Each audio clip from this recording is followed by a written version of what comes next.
أعوذ بالله من الشيطان الرجيم بسم الله الرحمن الرحيم الحمد لله رب العالمين والصلاة والسلام على أشرف الأنبياء والمرسلين وعلى آله وصحبه أجمعين اللهم افتح علينا حكمتك وانشر علينا من خزائن رحمتك يا أرحم الراحمين يا فتاح يا عليم افتح قلوبنا فتوح العارفين وارزقنا فهم النبيين وإلهام الملائكة المقربين اللهم نوّر بكتابك أبصارنا واشرح به صدورنا واستعمل به أبداننا وأتلق به ألسنتنا وقوي به أجناننا واسرع به أفهامنا وقوي به عزامنا بحولك وقوتك فإنه لا حول ولا قوة إلا بك يا أرحم الراحمين رب اشرح لي صدري ويسر لي أمري واحلل عقدة من لساني يفقهوا قولي.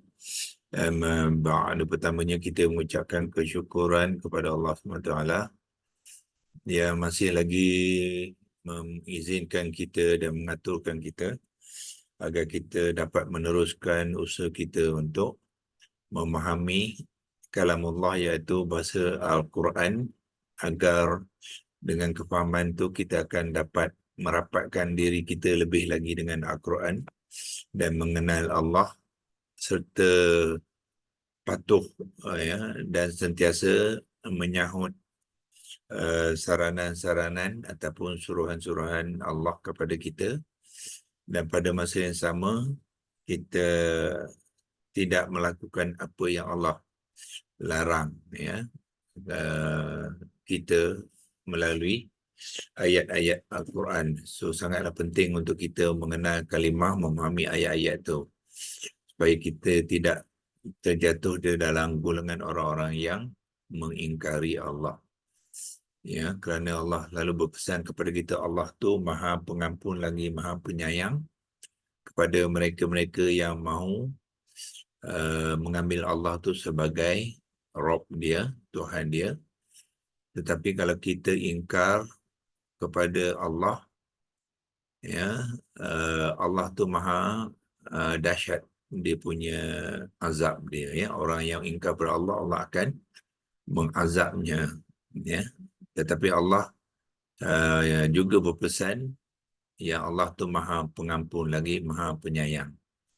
Melainkan mereka yang betul-betul degil, yang tidak mahu langsung bertaubat dan kembali kepada Allah, maka mereka ini adalah golongan-golongan yang Allah panggil ingkar. Uiddat lil kafirin, bagi orang yang Allah lalu berpesan kepada dalam Al-Quran, Allah kata uiddat lil kafirin, disediakan kepada mereka ni neraka Jahannam yang akan digunakan untuk membalas, ya, perbuatan mereka yang ingkar kepada Allah. Kerana apa?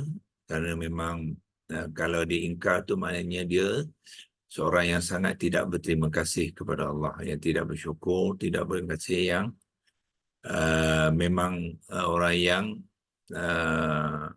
takabur lah, ya, yang bongkak diri kerana dia mengetahui yang Allah tu adalah Tuhan yang menjadikannya, menjadikan dia, mencipta segala yang ada di dunia ni untuk kegunaan dia, memberikan rezeki, memberikan kenikmatan dan kemudahan dalam kehidupannya, tapi tak nak menerimanya sebagai Allah, Tuhan yang disembah. Itu bermakna orang tu sangat bongkak lah, orang takabur, ya. Dan orang takabur ni memang Allah akan azabkan dia secukup-cukupnya.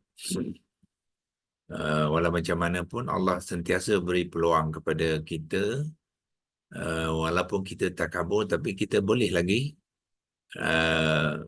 merujuk ataupun kembali kepada Allah dengan mengiktiraf Allah itulah sebagai Tuhan kita, dan kita akan patuh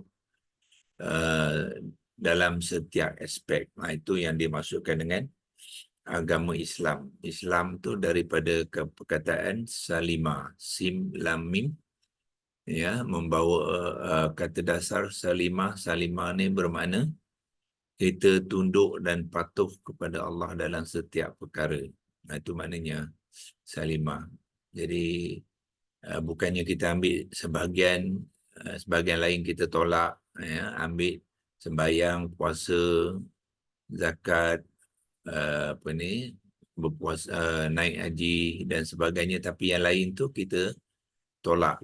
Kita tak ikut cara Allah. Itu bukannya salimah lah. Yang salimah ni dia uh, total, bahasa Inggeris panggil total surrender. Yang total secara keseluruhannya menyerah diri kepada Allah. Maknanya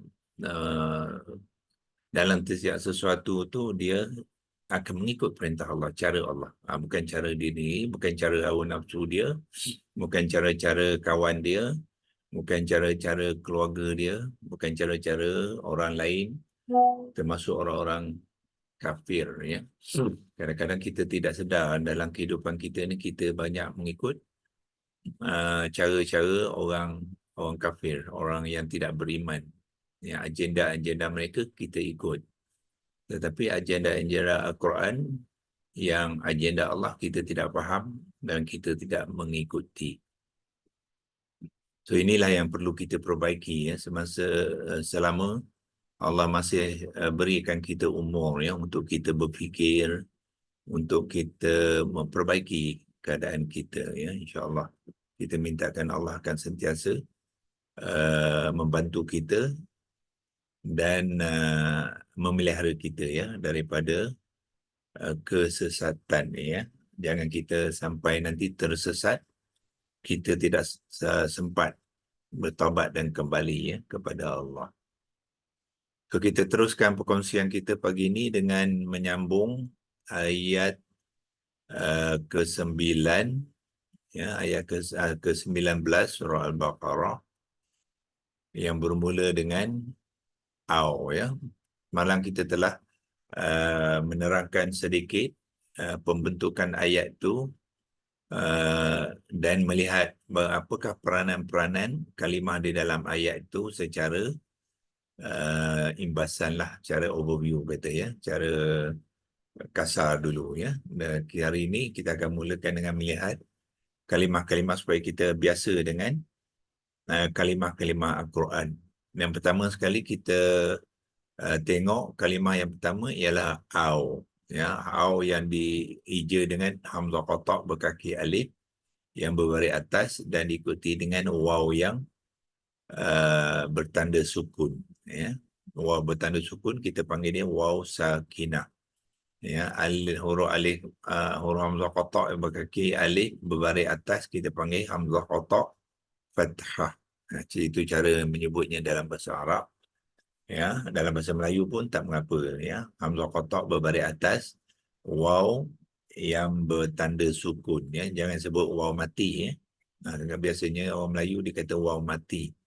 Kalau mati itu tak sesuai sebenarnya, ya.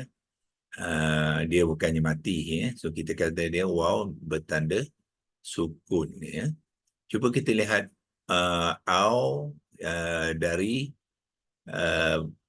daripada maklumat yang disediakan oleh Quran digital Quran yang pertama ni yang banyak kita gunakan dalam perbincangan kita, iaitu dikatakan kat sini ialah au ni kata sambung koordinasi, ya. Kata sambung koordinasi.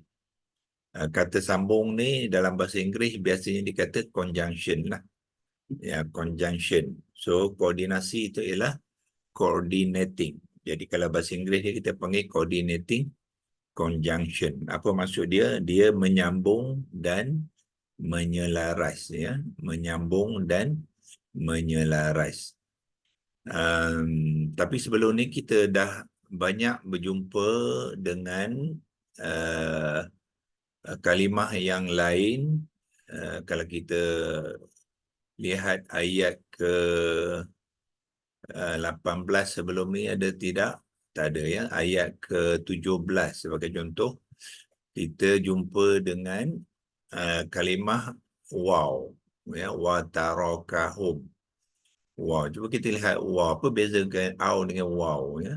Kita tengok waw di sini juga dikata kata sambung koordinasi.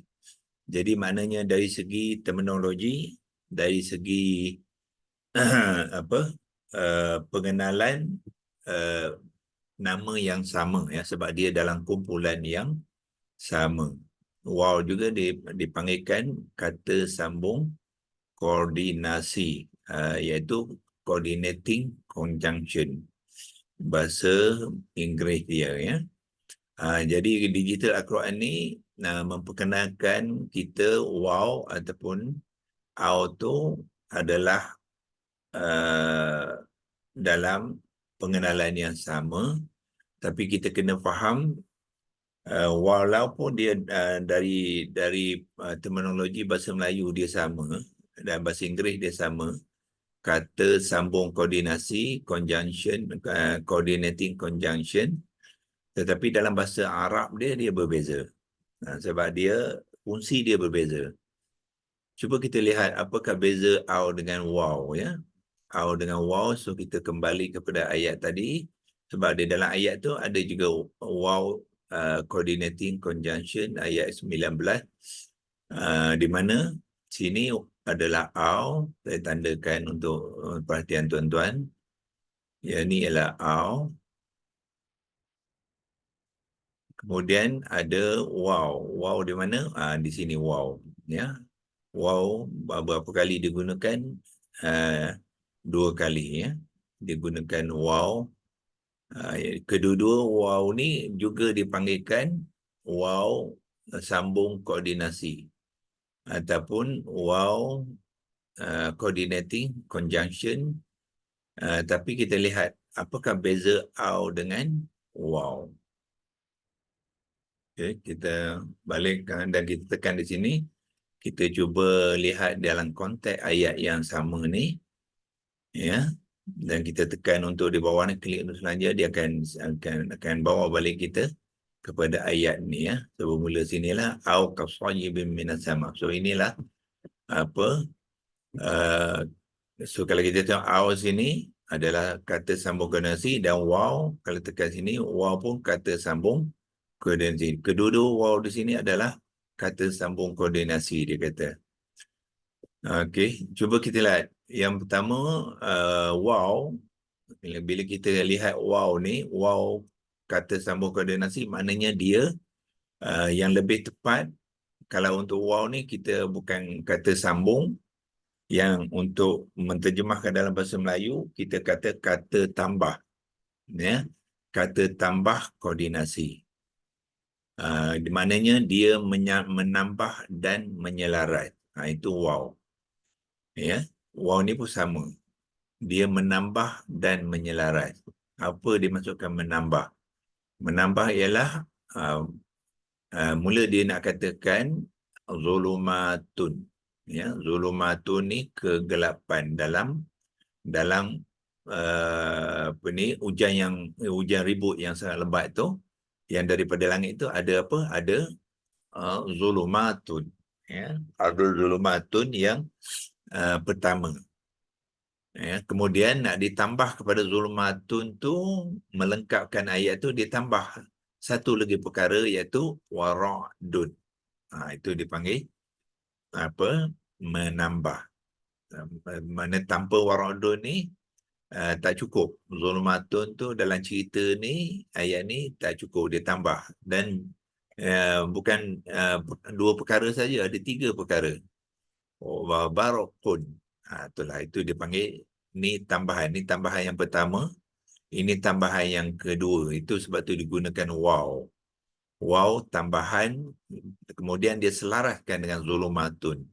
Macam mana penyelarasannya? Kita lihat di sini ialah dia menyelaraskan dengan ciri yang tertentu. Zulumatun tu mengambil isim nakirah, wara'dun pun mengambil isim yang nakirah, wabarqun pun dalam isim yang nakirah. Itulah apa ni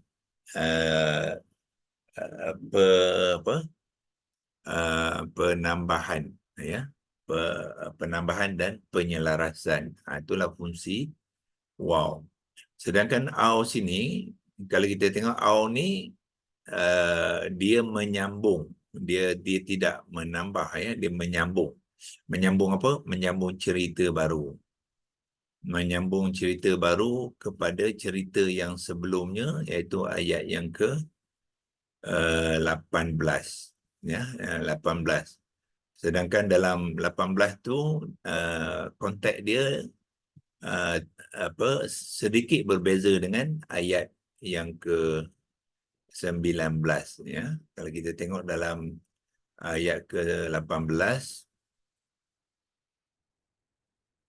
ialah sambungan ayat ke-17, summun bukmun umyum fahum la yarji'un. Jadi mana au ni adalah sambungan daripada ayat 17 habis 18, kemudian nak sambung satu lagi cerita mengenai masa luhum tu, iaitu qasayyibin minas sama'i fi dhulumatun wa ra'dun wa barqun sampai ke akhir ayat. Itulah. Jadi dia menyambung dan menyelaras. Menyelarasnya dalam konteks apa? Konteks yang menerangkan keadaan ataupun karakter masa luhum ni tadi, ya. Mula dan kita sebagai perumpamaan yang ini yang disambungkan dengan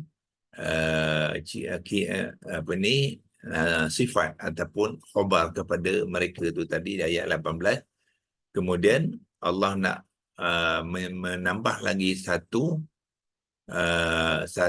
perumpamaan ataupun satu lagi perbandingan, ya. Au qasayyibin, maknanya atau satu lagi perumpamaan atau perbandingan ialah seperti hujan lebat, yang mereka itu dalam ditimpa oleh hujan lebat. Qasayyibin ni dalam konteks ayat ni ialah hujan ribut, ya, hujan ribut yang sangat lebat. Itulah bezanya, ya.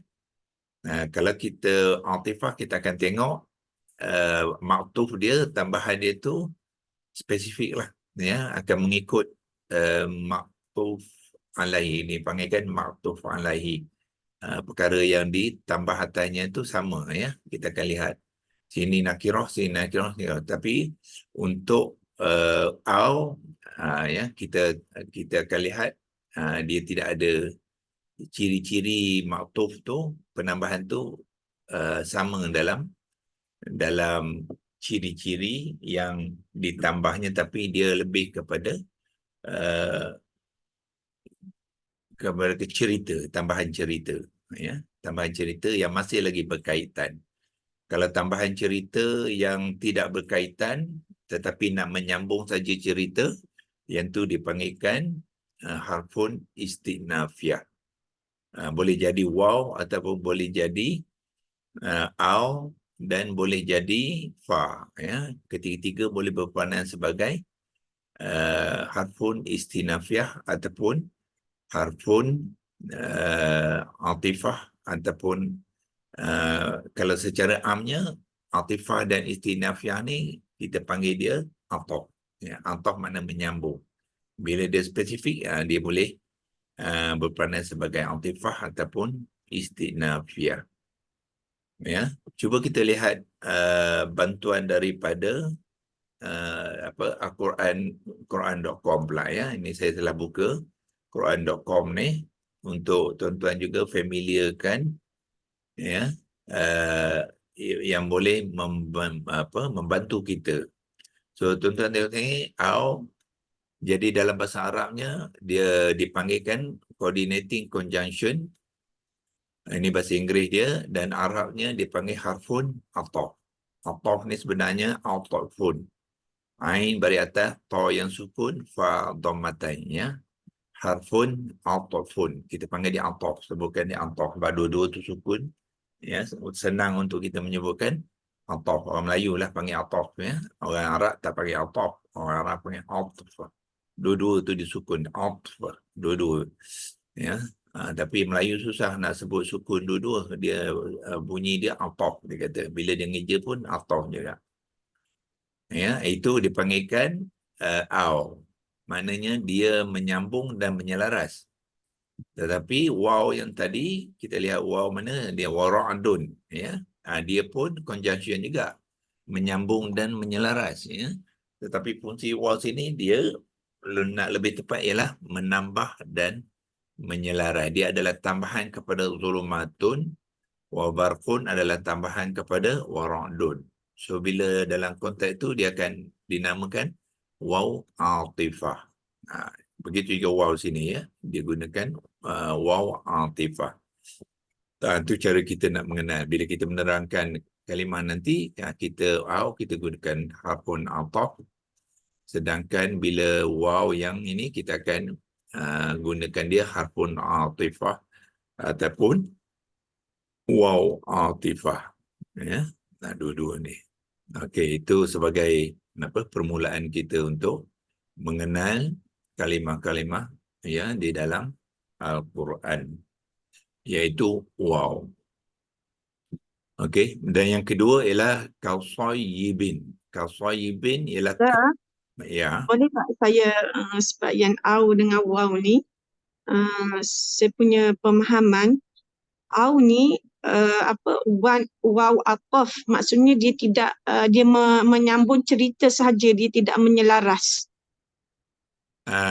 Dia menyelaras tapi bukan menambah. Oh, au ni dia menyelaras, dia tidak menambah. Dia saya silap lah. Dia menyelaras dalam konteks, ya. Dia menyelaras dalam konteks dia. Konteks dia apa dia? Konteks dia ialah masih lagi cerita yang sama. Dia menyambung dalam konteks cerita yang bersambung daripada cerita sebelumnya. Cerita sebelumnya ialah cerita kepada masa luhum, dan dia tambah lagi, dia dipanggil sambung, bukannya tambah, ya. Dia sambungkan. Kalau menyelaras ni dia mesti ada macam maktuf ni, macam waw ni. Dia menyambung dan dia menyelaraskan. Sebab dia ada maktuf alih dengan maktuf. Untuk nak membezakan, kita panggil dia menambah. Dia menambah dan menyelaras. Nambah, dia tambah satu lagi, tambah satu lagi. Itu atifah. Yang au ni dia sambung dan selaras. Ya, dia dua tu sebenarnya perbezaan tu sangat halus, ya. Cuma kita sendiri akan faham lah bila kita mencuba nak main, kita sendiri yang akan faham. Kadang-kadang kita cerita kat orang pun orang tak dapat lagi kefahaman tu, ya. Tapi bila kita dah mahir nanti, kita akan dapat perbezaan tu lah. Cuma dekat au ni kan saya tak nampak dia macam menyelaras tu. Jadi saya nampak dia menambah je. Sebab kan penyelarasan tu dalam berbagai bentuk, ya.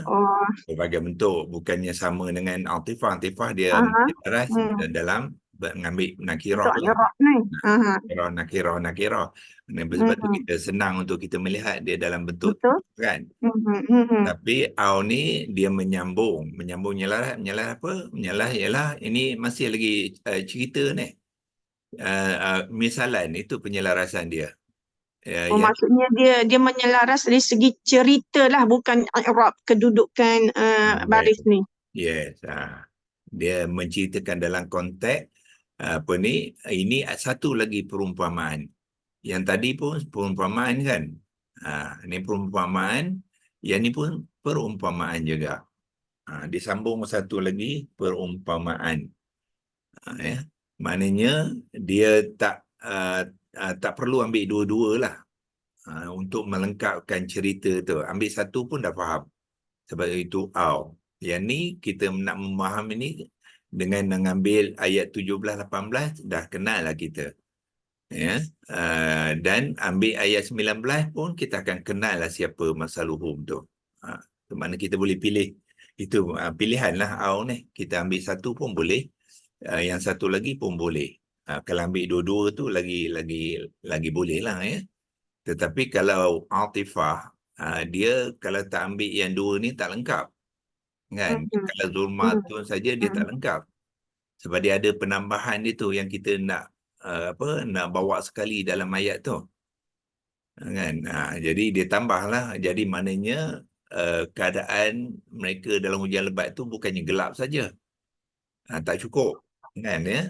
Dia ada lagi kegelapan tu. Ada dengan guruhnya, ada dengan kilatnya, lepas tu nanti dia akan tambah lagi dengan petirnya, itulah dipanggilkan atifah. Dia atifah ni dia melengkapkan ya, melengkapkan cerita tu dengan perkara-perkara yang ditambah. Itu dia. Doktor, istighnafiah macam mana pula? Istinafiah biasanya dia nak menceritakan macam ni, wow, sekarang ni au qasaibin sampai ujung ni kan, ini mengenai masa luhur tadi mereka tu kan. Tetapi Allah nak sambung dengan ayat ni, wallahu muhitum, ini maknanya dia sambung tapi konteks ayat ni dia tidak berkaitan dengan konteks yang sebelumnya. Yang ni konteks mencerita tentang manusia tu, tetapi nak cerita tentang Allah pula. Ya, tentang Allah. Jadi Allah dia sambung wallahu muhitum bil kafirin. Sedangkan dan Allah sangat meliputi ya, maha meliputi orang-orang kan, maknanya Allah tu sangat mengetahuilah, melihat ya, dan melihat apa yang orang-orang kafir itu lakukan. So wow tu dipanggilkan wow istinafiah. Cuba kita tekan sini. Tengok wow istinafiah dia kata apa? Ya, dia tidak kata pada ni, dia kata partikel permulaan. Ini silap. Ejaan lah tu ya. Permulaan. Mana dia nak memulakan satu cerita baru ya, yang biasanya dia berkait tak secara langsung lah. Sedangkan au ni ialah berkenaan orang yang sama masa luhum ni. Ya, nak menceritakan perumpamaan masa luhum tu dalam dua konteks ayat. Tetapi ini ialah bukan masa luhum. Ini nak menceritakan tentang Allah pula. Nak Maksudnya cerita barulah doktor kan. Maksud yalah, istinafiah dia memulakan dia cerita mula, baru. Dia tak berkaitan dengan cerita sebelumnya. yes, dia nak menyambung tapi dia tak selaras lah. Menyambung tapi dia tak selaras, itu panggil istinafiah. Kalau dia menyambung menyelaras kita panggil dia ataf. Kalau menambah dan menyelaras kita panggil atifah. Kalau dia menyambung tak menyelaras kita panggil dia istinafiah.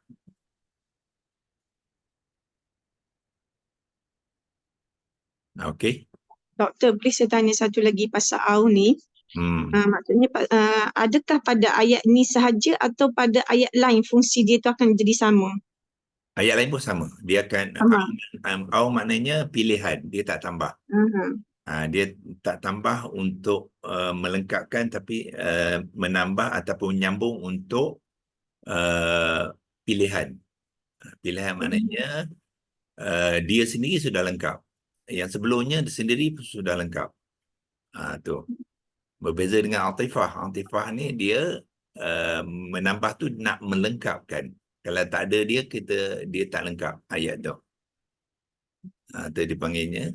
So, au apa-apa saja kalau tengok au, kalau nak tahu berapa banyak kali au digunakan, tekan di sinilah. Au ni kan, ya, tekan di sini. Ya, tengok. Au berapa kali? 200 ya, kali digunakan dalam Al-Quran. Tapi kadang nombor ni hati-hati juga ya. Takut nanti dia tengok okey, macam ni tak apalah, dia kalau dia highlight tu au ya, atau so begitu juga sini dia kata maka summa qasat qulubukum min ba'di zalika fahiyakal hijarati ya. Dia katakan maka dia tu seperti batu yang apa yang seperti batu tu, hati mereka tu menjadi keras seperti batu ya. Lepas tu au asyaddu qaswah, ataupun dia kata lebih apa, lebih keras daripada batu tadi. Tu ya. So maknanya dia bukannya tambahan, dia alternatif, alternate. Ya, maknanya nak memaham apa tu hati kamu ni, qulubukum ni keras tu, kalau kita ambil kal hijarah pun sudah faham ya, dan dia boleh jadi lebih keras daripada hijarah. Dua keadaan yang berbeza. Dia bukannya dia tak gunakan dan, ya. Salah satu tu dia keadaan dia salah satu. Itu dia panggil au. Okey. Sini pula dalam dua keadaan yang apa ni, salah satu boleh kita pilih, ya. Dia bukannya lengkap melengkapi. Kalau lengkap melengkapi ni kena buat dua-dua, kena ambil dua-dua, ya. So makna sini Allah kata apa, man nansah min ayatin aw nunziha na'ti bi khairin minha aw misliha. Maknanya Allah kata bila Allah nansah ni ialah menghapuskan ayat-ayat, ya, dan Allah ganti dengan ayat lain, ya, ataupun Allah kata kami jadikan lupakan, kami datangkan yang lebih baik, ya, yang lebih baik ataupun yang sebanding dengannya, ya. So maknanya Allah boleh buat dalam dua keadaan, ya. Bila Allah nansahkan, ya, mansuhkan satu ayat tu dan Allah ganti dengan ayat baru, adalah tujuannya sama ada nak gantikan dengan ayat yang lebih baik ataupun misliha, atau yang sama baiknya dengan ayat yang dimansuhkan tu. Adalah menggunakan au. Maknanya satu ayat tu bukannya dua-dua sekali, ya. Salah satulah, ya. Hudan au nasara, ya. Sama ada, au ni berarti sama ada lah, atau tu bermakna sama ada, ya, sama ada orang Yahudi ataupun orang Nasrani, ya. Bukannya dua-dua. Tu mana kita apa, wa qalu lan yadkhulal jannata illa man kana hudan aw nasara. Mereka berkata kalau nak masuk syurga tu kena jadi apa, orang Yahudi, dia kata, atau orang Nasrani. Tak boleh dua-dua, ya, tak logik nak jadi orang Yahudi pada masa sama jadi orang Nasrani, tak boleh.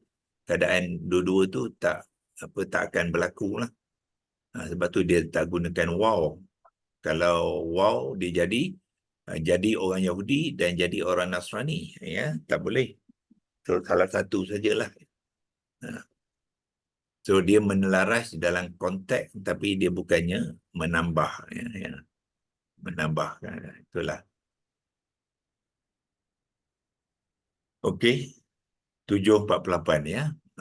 Kejap je masa.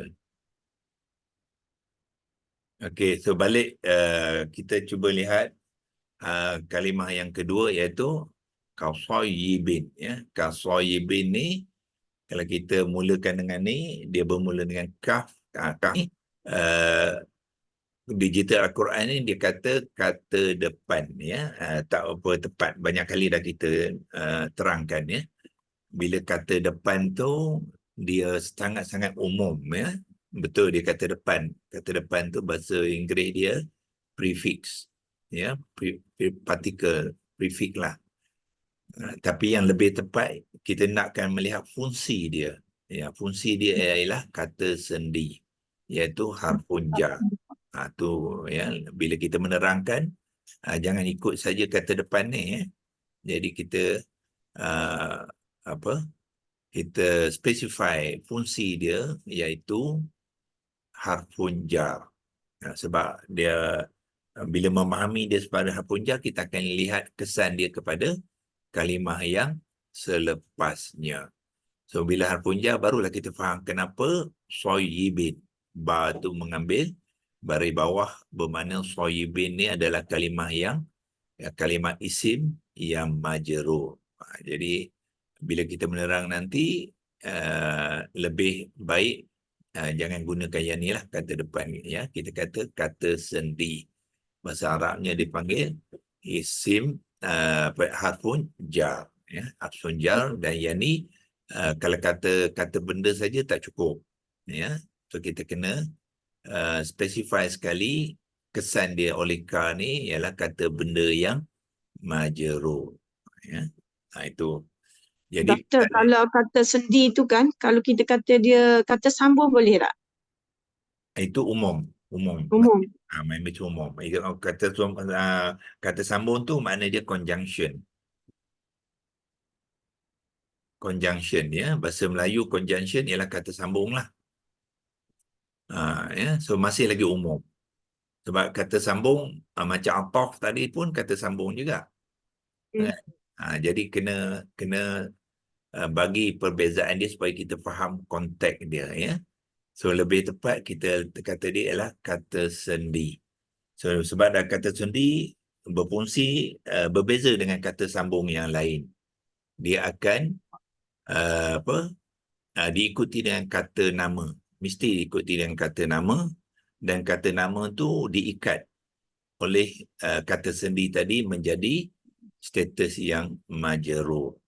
Itulah ya bezanya kata sendi. Sebagaimana dalam ayat ke-17 ka juga, dia akan mengikat kalimah isim selepasnya mengambil status yang majrur ya. Sedangkan au tadi ini conjunction juga ya. Au dia tidak mengikat ya.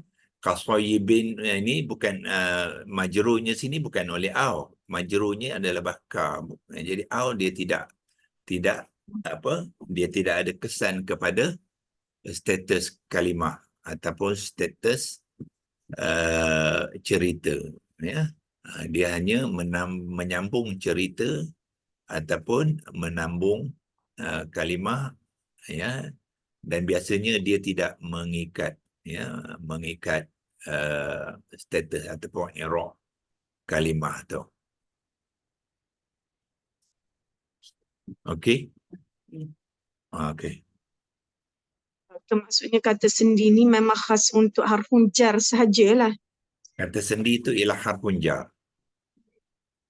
Bila harfun jar, sebab tu bila kita menerangkan dalam bahasa Melayu dia, kita kena terangkan dia sebagai kata sendi. So kata sendi mesti memajrurkan kalimah isim. Apa saja kata sendi dalam Al-Quran, dia mesti memajrurkan. Cuba kita tengok dalam muka surah ni, berapa kata sendi yang ada. Ya, ka ni yang pertama lah. Lepas tu B. B pun kata sendi. Bila kata sendi saja, nuri, tak boleh nuru dah. Dia mengikat menjadi majrur. Fi pun kata sendi. Bila ada fi, kalimah isim dia jadikan zulumatin, sebab ini majrur lah ni. Ya. So itu dipanggilkan kata sendi.